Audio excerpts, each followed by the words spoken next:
नमस्ते बच्चों, कैसे हैं आप सब। आज हम हिंदी व्याकरण एवं रचना प्रबोध से अध्याय 15 है मुहावरे एवं लोकोक्ति। इसमें मुहावरों का अध्ययन करेंगे। पहले भी हम काफ़ी मुहावरे पढ़ चुके हैं, उनका अर्थ आपको अच्छे से समझ में आ गया होगा। अर्थ समझने पर ही आप उन मुहावरों का अपने बोलचाल में, अपने व्यवहार में प्रयोग कर सकते हैं, अपनी भाषा में, अपनी बातचीत में, ताकि आपकी बातचीत या भाषा शैली प्रभावी बन सके और सामने वाले को चमत्कृत कर सके, है ना। तो हमें अपनी बातचीत में मुहावरों का प्रयोग अवश्य करना चाहिए, मुहावरों और लोकोक्तियों का भी, ठीक है ना। तो आगे बढ़ते हैं। छप्पर पर फूस न होना यानी अत्यंत गरीब होना। छप्पर तो आप जानते हैं ना, झोंपड़ियों पर, जैसे जिनके कच्चे मकान होते हैं, कच्चे घर होते हैं, झोंपड़ियाँ होती है, तो उन पर छप्पर डाले जाते हैं। लेकिन इतने गरीब होते हैं कि छप्पर पर और फूस न डाल सके। छप्पर तो डाल दिया लेकिन उन पर और घास फूस न जमा सके, ताकि छत अच्छी हो जाए थोड़ी, कि एकदम से यूँ नहीं कि उड़ जाए, हवा चले तो, या बरसात है तो पानी टपके।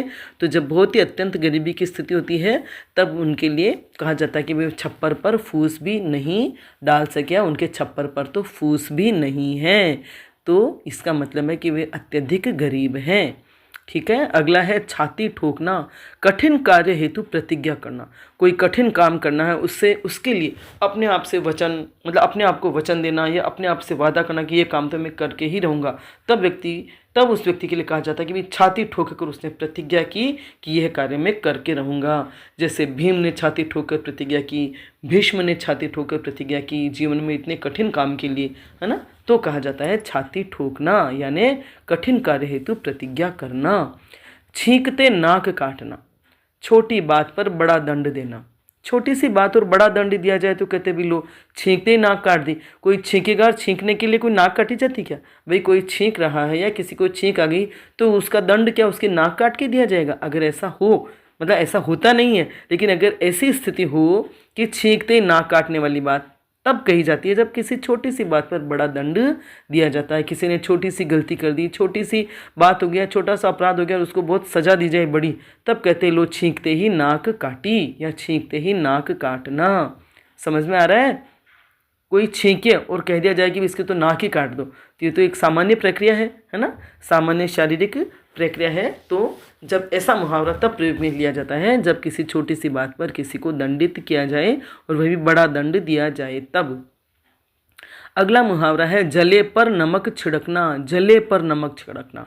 आपके कहीं चोटनी, मतलब कहीं आपके जल गया है कोई स्थान, शरीर का कोई अंग, या कहीं स्थान पर आप पर चाय गिर गई है या गरम गरम पानी गिर गया है और वह स्थान जल गया है, और उस पर अगर नमक छिड़क दिया जाए तो वह और ज़्यादा जलन करेगा, है ना, और ज़्यादा चलेगा। तो जब किसी दुखी व्यक्ति को और दुखी किया जाता है तब कहते हैं भी जले पर नमक छिड़कना, कि जले पर नमक मत छिड़को। कोई दुख है, कोई तकलीफ है, किसी बात से दुखी है, और उसके वापस ऐसी बात कही जाए कि उसका दुख और बढ़ जाए, है ना, दुख भरी बातों को याद किया जाए और उसका दुख और बढ़ जाए, तब कहा जाता है कि जले पर नमक मत छिड़को।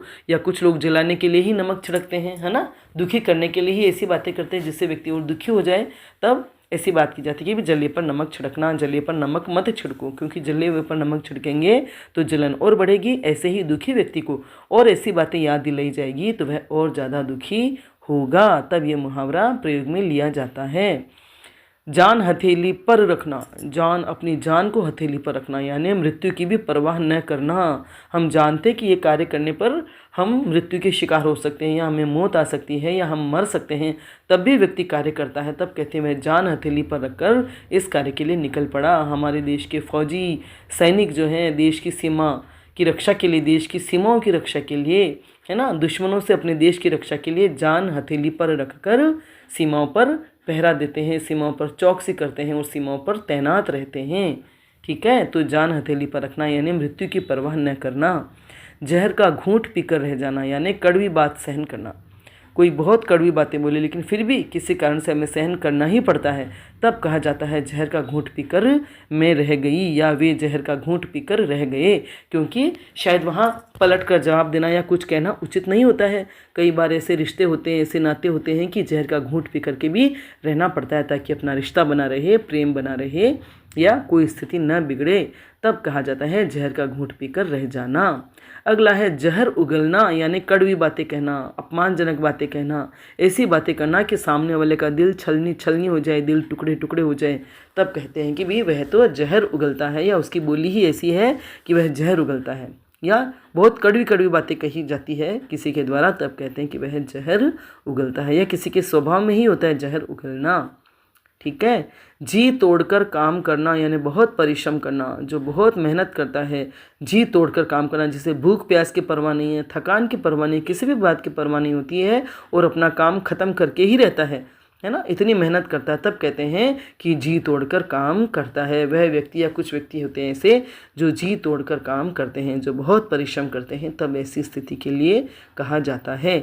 अगला है जान पर खेलना, यानी साहसी कार्य करना, जान हथेली पर रखना, उसमें भी कि मृत्यु की परवाह न करना, है ना, कि हम जानते कि ये काम करके मतलब ये काम करने से जान खतरे में पड़ सकती है, तब होता है कि जान हथेली पर रखकर कार्य करते हैं। और एक ये जान पर खेलना, साहसी कार्य करना,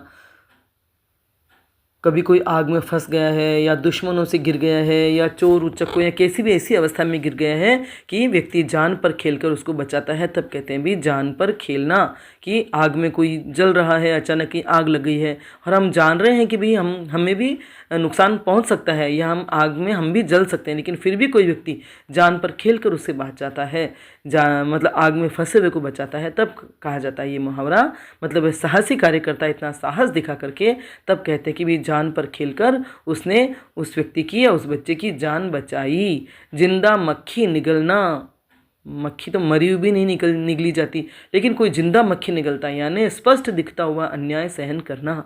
हमें पता है, हम जान रहे हैं कि ये काम जो हो रहा है वह गलत हो रहा है, गलत काम हो रहा है, या गलत किया जा रहा है, चाहे हमारे साथ चाहे किसी और के साथ, लेकिन फिर भी उस अन्याय को सहन करना, उस स्थिति को सहन करना, तब कहते हैं जिंदा मक्खी निगलना। कि और कई बार ऐसा होता है जिंदा मक्खी जीती मक्खी निगली जाती है, यानी हम जान रहे हैं कि गलत हो रहा है, अनुचित हो रहा है, अन्याय हो रहा है, लेकिन फिर भी उसका प्रतिकार या प्रतिरोध नहीं कर पाते हैं, तब कहते हैं जिंदा मक्खी निगलना। जी चुराना, कार्य से स्वयं को अलग रखना, जो आलसी होता है या कामचोर होता है, काम नहीं करता है, तब उसके लिए कहा जाता है कि वह जी चुराता है, काम करने से जी चुराता है ना। जब काम नहीं करना चाहता कोई व्यक्ति और काम से बचना चाहता है, तब कहा जाता है वह कार्य से जी चुरा रहा है। जहर उगलना, वही अपमानजनक बातें कहना या कड़वी बातें कहना, जिससे सामने वाले का दिल टुकड़ा टुकड़े हो जाए या बहुत बुरी लगे, बहुत तकलीफ हो, ऐसी बातें ऐसे शब्द बोलना, तब कहा जाता है जहर उगलना। जड़ काटना, समूल नष्ट करना, जड़ काटना, समूल, मूल सहित नष्ट कर देना, है ना। किसी परेशानी को, किसी स्थिति को पूरे तौर पे ख़त्म कर देना। जैसे बबूल वगैरह उगते हैं, उनको काटा जाता है, ऊपर ही ऊपर से काटा जाता है तो जड़ें बची रहती है, तो वापस पेड़ उग जाते हैं, लेकिन अगर जड़ ही नष्ट कर दी जाए तो उन पेड़ों के उगने की वापस संभावना नहीं होती है। तो ऐसे ही किसी स्थिति को सुधारना होता है तो उस समस्या को समूल नष्ट कर दिया जाता है, जड़ से काट दिया जाता है, तब समस्याएँ खत्म होती है। ऊपरी तौर पर उनका निवारण किया जाता है तो वे समस्याएँ पुनः सिर उठाती रहती है ना। जमीन आसमान एक करना, यानी सभी उपाय कर लेना किसी कार्य को करने के लिए, या में जो मेरिट में आना है किसी को, या बहुत अच्छे प्रतिशत बनाने हैं, परीक्षा में बहुत अच्छे अंक लाने हैं, तो वह जमीन आसमान एक कर देता, मतलब खूब मेहनत करता है, या सभी तरह के नहीं, यहाँ जमीन आसमान एक करना, सभी उपाय करना, यहाँ ये सूट नहीं करेगा परीक्षा के लिए। इसके लिए कोई बहुत ही मुश्किल कार्य हो या कठिन काम हो और उसको करने के लिए सभी उपाय कर दिए जाते हैं, है ना। मतलब कहीं कोई काम न बन रहा हो हमारा, या उसका काम को करना ही है या करवाना ही है, तो सभी तरह के उपाय कर दिए जाते हैं, तब कहा जाता है कि भी जमीन आसमान एक कर लिया उसने इस कार्य के लिए, या किसी के अपनी नौकरी के लिए से किसी की नौकरी लगाने के लिए, बच्चों की नौकरी लगाने के लिए तरह तरह के तरीके उपाय अपनाए जाते हैं, लोगों से मिला जुला जाता है, तरह तरह के तरीके अपनाए जाते हैं, तब कहा जाता है कि भी जमीन आसमान एक कर दिया गया। सरकारी नौकरी पाने के लिए सभी जमीन आसमान एक करते हैं, यानी सब तरह के साम दाम दंड भेद सभी तरह के उपाय अपनाते हैं, है ना। जमीन आसमान का अंतर, यानी बड़ा भारी अंतर, जब कोई ऐसी स्थितियां या अवस्था हो कि जिनमें बहुत ही अंतर हो, तब कहा जाता है जमीन आसमान का अंतर। जैसे किसी लड़के लड़की की शादी हुई है, किसी जोड़े को हम देखते हैं, विवाहित जोड़े को, लड़की बहुत सुंदर होती है, लड़का बहुत काला है या बदसूरत होता है, तो हम कहते हैं अरे बाप रे, इस जोड़ी में तो जमीन आसमान का अंतर है, कैसी लड़की और कैसा लड़का है। तो ऐसा जो भारी अंतर होता है तब कहा जाता है कि जमीन आसमान का अंतर।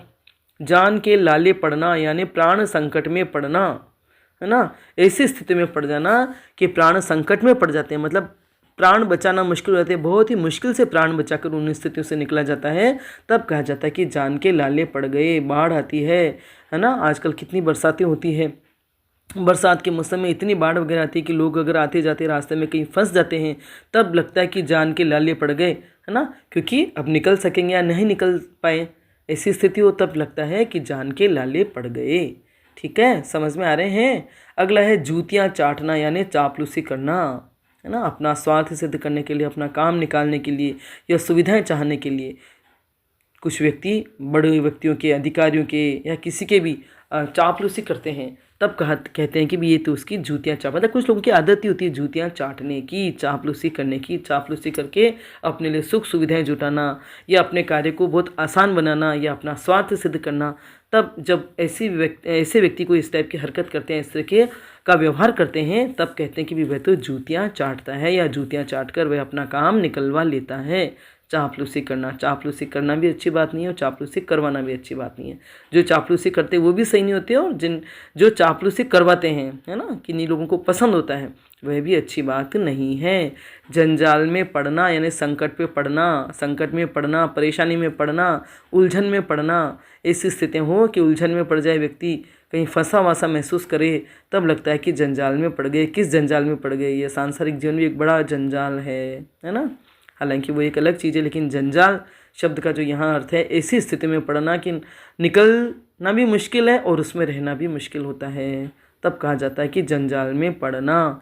जलती आग में कूदना, आग जल रही है और उसमें कोई कूद जाए, तो ये तो बात वही हुई कि जानबूझकर विपत्ति में पड़ना, जानबूझकर मुसीबत में पड़ना, जानबूझकर अपने आप को जोखिम में डालना, तब कहते हैं जलती आग में कूदना, है ना। हम जान रहे हैं, समझ रहे हैं कि अगर ये हमने कार्य किया या ऐसी स्थिति में अपने आप को डाला तो जलती आग में कूदने के समान होता है, वह जानबूझकर विपत्ति में पड़ना। जिंदगी के दिन पूरे करना यानी मृत्यु के दिन समीप होना, किसी की मृत्यु नज़दीक आ गई है, कोई भयंकर बीमारी से उठा है या असाध्य रोग हुआ है और डॉक्टर ने जवाब दे दिया है, तब कहा जाता है कि ज़िंदगी के दिन पूरे हो गए, मतलब अब उसकी मृत्यु नज़दीक ही है ना। तब ये मुहावरा प्रयुक्त होता है कि उनकी ज़िंदगी के दिन पूरे हो गए। जिल्लत उठाना यानी अपमानित होना, अपमानित होकर के भी कोई कार्य करता है, नौकरियां वगैरह कहीं में भी कोई भी कार्य करता है, तब कई जगह ऐसा व्यवहार होता है, दुर्व्यवहार होता है। बड़े लोग या बड़े बड़े अधिकारी या राजनेता जब छोटे लोगों के साथ अच्छा व्यवहार नहीं करते, उनके साथ अपमानित, मतलब उनका अपमान कर करके उनके साथ व्यवहार करते हैं, तब कहा जाता है कि जिल्लत उठाना, है ना, कि भाई बड़ी ही जिल्लत उठाई या कोई कार्य करने के लिए बड़ी ही जिल्लत उठाई, अपमानित हुए, फिर भी वह कार्य करना आवश्यक था तो कार्य हुआ ही हुआ। घर में काम करने वाले हैं जैसे चतुर्श्रेणी कर्मचारी हैं, घर में काम करने वाली बाइयाँ हैं या स्वीपर है, तो उनके साथ अगर कोई अपमानजनक व्यवहार करता है, उनको अपमानित करता है और वे लोग कुछ विरोध भी नहीं कर पाते हैं, तब ऐसा लगता है कि वे कितनी जिल्लत उठा करके कार्य करते हैं। तब ये मुहावरा प्रयुक्त होता है, जिल्लत उठाना। कभी ऐसी स्थिति किसी के भी साथ आ सकती है कि उनको जो ऊपर के लोग होते हैं या बड़े लोग होते हैं तो वे अपमानजनक व्यवहार करते हैं, अपमानित करते हैं, तब कहते हैं जिल्लत उठाई। जी छोटा करना यानी हृदय के उत्साह में कमी यानी थोड़ी निराशा महसूस करना। जी छोटा करना, बच्चों के अंक कम आए परीक्षा में तो उनका जी छोटा हो जाता है ना। अच्छी तैयारी की, बहुत अच्छा पेपर हो, लेकिन नंबर कम आए तो थोड़ा मन निराश हो जाता है, हृदय के उत्साह में कमी आ जाती, तब कहते हैं भी जी छोटा मत करो, अब आगे अच्छी तैयारी करना तो अच्छे नंबर आएंगे। कभी हम कोई काम अच्छे से अच्छा करना चाहते हैं लेकिन उतना अच्छा नहीं हो पाता है, तब भी हमारा जी छोटा हो जाता है, मतलब हृदय के उत्साह में कमी आती है, हमारे हृदय में निराशा के भाव छा जाते हैं, तब कहा जाता है कि भी जी छोटा मत करो या जी छोटा नहीं करना चाहिए। अगला है झूठे हाथ से कुत्ता न मारना यानी अत्यधिक कंजूस होना। इतना कंजूस होना कि झूठे हाथ से भी अगर कुत्ते को मारेंगे तो शायद हमारे झूठे हाथ से, जो हमारे झूठे हाथों में जो कुछ सना हुआ है, हाथ जिससे सना हुआ है खाद्य पदार्थ से, वह कहीं उस कुत्ते को न मिल जाए, है ना। इतना कंजूस व्यक्ति होगा, तो वही जूठे हाथ से भी कुत्ते को नहीं मारेगा कि मेरे हाथों में जो जूठन है वह भी उस कुत्ते को न मिल जाए। तो इतना अत्यधिक कंजूस होगा व्यक्ति, उसके लिए कहा जाएगा कि वह तो जूठे हाथों से कुत्ते को भी नहीं मारता है। ये बात समझ में। झंडा गाड़ना यानी अधिकार करना। दो देशों में, किसी में भी दो राज्यों में युद्ध होते हैं और अगर एक राज्य जब जीतता है, एक पराजित हो जाता है और एक जीतता है, तो वह जीता हुआ राज्य या विजयी जो देश या राज्य होता है वह दूसरे राज्य पर अधिकार करता है, तो अपने झंडे ही गाड़ता है। झंडा गाड़ करके ही हम अपना अधिकार या अपनी विजय को घोषित करते हैं, सिद्ध करते हैं। तो अधिकार जब करा जाता है किसी क्षेत्र पर या किसी भी क्षेत्र पर या किसी भी मामले में, तब कहा जाता भी उसने तो झंडे गाड़ दिए। खेल कूद में जीतते हैं तो, युद्ध में जीतते हैं तो, किसी बहस में जीतते हैं तो ऐसा मुहावरा प्रयोग में लिया जाता है कि झंडे गाड़ दिए, है ना। बाकी झंडा गाड़ना वही अधिकार करना, है ना, किसी धरती पर, जमीन पर, राज्य पर। अगला है टांग अड़ाना यानी बाधा डालना, व्यवधान डालना, दखल देना किसी के काम काज में, काम को मतलब रोकने, काम में बाधा इसी तरह से डालना ताकि उसका काम न बने या बिगड़ जाए, तब कहते हैं टांग अड़ाना, है ना। किसी के काम में बार बार टांग अड़ाना, व्यवधान डालना, बाधा डालना, इस तरह की हरकत करना, तब कहा जाता है कि टांग अड़ाते हैं। कि किसी की तो आदत होती है दूसरों के काम में टांग अड़ाने की, ज़रूरत नहीं है फिर भी, चाहे अपनी कैसी भी उल्टी सीधी सलाह दे करके या उल्टा सीधा काम करके उनके काम में टांग अड़ाई जाती है, बाधा डाली जाती है। अगला है टेढ़ी उंगली से घी निकालना यानी कठोरता से काम निकालना। जब सीधे साधे तरीके से आराम से काम नहीं होता है, काम नहीं करवा पाते हैं, तो टेढ़ी उंगली करके काम करवाया जाता है, तब कहते हैं कठोरता से काम निकालना। सीधी उंगली से घी नहीं निकलता तो उंगली टेढ़ी करनी ही पड़ती है। सीधे तरीके से अगर कोई काम नहीं हो पाता है, काम नहीं करता है कोई व्यक्ति सामने वाला, तो फिर टेढ़ी उंगली करके मतलब कठोरता से काम निकाला जाता है, तब कहते हैं कि टेढ़ी उंगली से घी निकालना। यानी सीधी उंगली से घी नहीं निकला तो उंगली टेढ़ी करके काम करवाना पड़ता है। टेढ़ी खीर होना यानी वही कठिन काम, कोई काम करवाना कठिन हो जाता है तो कि भाई यह कार्य तो टेढ़ी खीर है। जिद्दी व्यक्ति से कोई काम करवाना टेढ़ी खीर है। जिद्दी या बिगड़ा हुआ बच्चा, उससे कुछ काम करवाना भी टेढ़ी खीर होता है ना। तो कोई काम जब बड़ा ही मुश्किल से हो सकता है या होता है, तब कहते हैं टेढ़ी खीर है, ये कार्य करना तो टेढ़ी खीर है। महाराणा प्रताप को टक्कर देना अकबर के लिए टेढ़ी खीर था।